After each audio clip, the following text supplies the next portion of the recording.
Olá, estamos começando o 8º programa da série Paulo Freire na Escola da Vida para a TV UFPB. Se eu começasse a lhe perguntar se a alfabetização, tanto das crianças, dos jovens e dos adultos, é um problema brasileiro atual, o que é que você me responderia? Certamente responderia que esse é um dos problemas mais graves que a educação brasileira enfrenta já na segunda década do século XXI, em pleno século XXI, século da informação, do conhecimento, etc, etc. Bom, e como é que se enfrenta esse problema tão grave da alfabetização, repito, tanto das crianças como dos jovens, como dos adultos? Bom, primeiro investindo nisso, se preparando para isso, formando professores para isso, mobilizando a sociedade toda, a meu ver, para essa tarefa, as universidades, as escolas em geral. Mas uma das coisas mais importantes, a meu ver, para enfrentar essa questão é aprender com a nossa história. Já existiram várias experiências muito importantes nessa questão,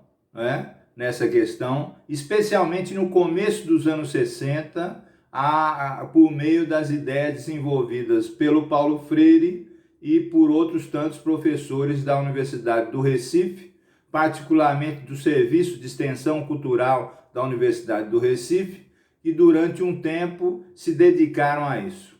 Você viu que nos vídeos anteriores nós nos concentramos em esclarecer que essa proposta chamada Método Paulo Freire se engajava num projeto muito maior do que se pode chamar de Sistema Paulo Freire de Educação para enfrentar essa questão lá nos anos 60, portanto há 60 anos atrás, e infelizmente elas foram interrompidas pelo golpe militar de 1964. Paulo Freire foi exilado, vocês conhecem essa história, inclusive dos nossos vídeos, tanto dessa série como dos outros que a gente chamou Paulo Freire Vivo, que estão disponíveis, você sabe, no YouTube, são 30 vídeos, Essa é uma nova série.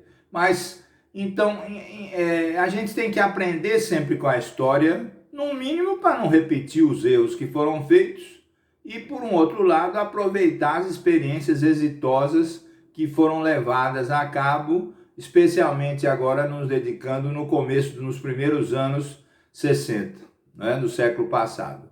Uma dessas experiências mais significativas, mais exitosas, foi a campanha de educação popular da Paraíba, que tinha essa sigla chamada CEPLAR. Ela existiu entre 1962 e 1964, como eu disse, foi interrompida pelo golpe militar de 64, e ela chegou a desenvolver centenas de ciclos de cultura aplicando o método Paulo Freire e, mais do que isso, colaborando com a equipe do Recife, comandada pelo Paulo Freire, na formulação do que ficou conhecido como Sistema Paulo Freire de Educação. A CEPLAR, inclusive, identificou logo que as 40 horas propostas tinham um certo objetivo, mas que elas precisavam continuar. Então, a CEPLAR começou a colaborar com um ciclo primário rápido, para jovens e adultos, desenvolveu um material próprio para isso, e essa atuação foi muito elogiada pela própria equipe do Paulo Freire, particularmente pelo Jarbas Maciel, que notou esse avanço que a CEPLAR trazia, essa colaboração que a CEPLAR trazia, inclusive na formulação de material didático chamado Força e Trabalho, que a CEPLAR desenvolveu. A CEPLAR foi formada por estudantes secundaristas, estudantes universitários, professores da universidade, integrantes da Ação Popular ligadas à Igreja Católica Progressistas e também por integrantes do Partido Comunista, como, por exemplo, o teatrólogo Paulo Pontes, que depois, vocês sabem, ficou famoso pelo seu teatro de vanguarda, né, pelas suas propostas, mas nessa época estava como paraibano, morava em João Pessoa e comandava o Departamento de Cultura e Divulgação da CEPLAG.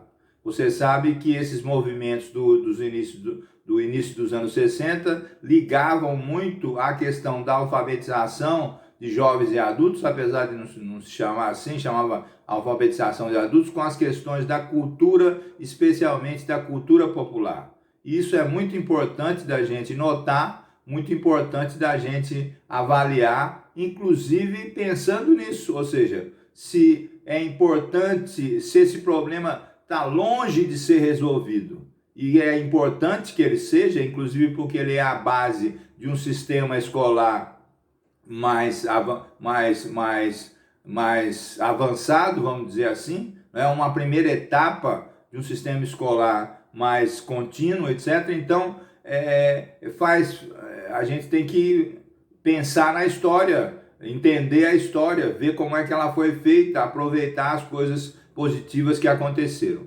Para quem quiser avançar um pouco e aprofundar nessa questão, eu publiquei recentemente um livro chamado A Educação Popular nos Tempos da Ditadura. Ele está disponível no site da editora da UEPB, da Universidade Estadual da Paraíba, gratuitamente. As pessoas que quiserem, então, podem acessar e ter um conhecimento mais aprofundado sobre a CEPLAG. A CEPLAG, então, foi interrompida em começo de abril de 64 pelos golpistas civis militares que implantaram a ditadura no Brasil, e o seu legado pode ser estudado, pode ser visto, inclusive através das páginas documentadas de um inquérito policial militar que os seus integrantes foram submetidos a partir de 64. Esse inquérito policial militar existiu entre 1964 e 1969, acabou em fevereiro de 69, sendo os seus principais dirigentes, as suas principais dirigentes, acusadas de subversão, de comunismo, etc. E no final das contas, quando chegou fevereiro de 69, todos foram absolvidos, não é? E esse material é um material muito rico, está no Superior Tribunal Militar em Brasília. Eu tive acesso para minha pesquisa e ela mostra o quanto a CEPLAG desenvolveu as suas chamadas lições, as 18 lições, a própria ligação da CEPLAG com os camponeses, não é? A CEPLAG teve um núcleo em João Pessoa, outro em Campina Grande, mas também se desenvolveu no eixo Sapé-Rio Tinto, né? Se conectando com as ligas camponesas, auxiliando os camponeses, então, nessa questão de alfabetização. A CEPLAG, então, é uma das experiências mais concretas, mais importantes.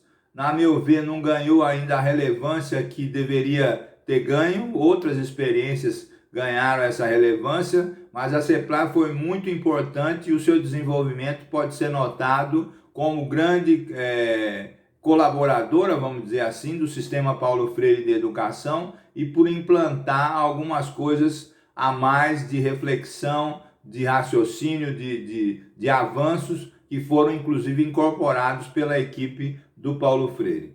A CEPLAG, então, a meu ver, deixa lições para a atualidade, né? Lições de mobilização em torno da alfabetização, lições de empenho de uma série de pessoas nessa questão tão vital, não é? E que continua a nos impactar. Para você ter uma ideia, hoje quando se calcula, quando se pesquisa o Índice Nacional de Alfabetismo Funcional, o INAF, que é pesquisado pela Ação Educativa e pelo Instituto Paulo Montenegro, se chega a um número absurdo de dizer que 2/3, veja só, 2 em cada 3, 2/3 de cada brasileiro com mais de 15 anos é analfabeto funcional, não domina a leitura e a escrita de maneira eficiente, não tem a sua alfabetização completa, né? E quando a gente vê também o índice de escolaridade das principais regiões do Brasil, é em todo o Brasil isso, né? Nós vamos ver que essa questão da leitura, da escrita,